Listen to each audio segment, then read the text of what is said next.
Hello everyone and welcome. In this video I'm going to walk you through how to check apps that have access to your camera on Samsung or Android.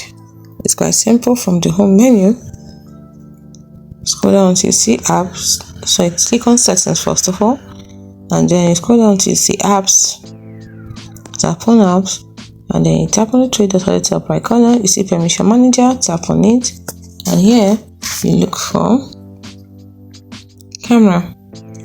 You can see 7 out of 19 apps are allowed to use my camera. I tap on it, and you can see here a list of apps with the permission that can take pictures and record video. They're here in 3 categories: the ones that are allowed all the time, the ones that are only allowed when you use, and the ones that I have to ask every time. So it's actually 4 categories, and the ones that are not allowed to use at all. So you can check them out here. It's as simple as that. Hope you found this video helpful. Do not forget to like and subscribe to the channel for more.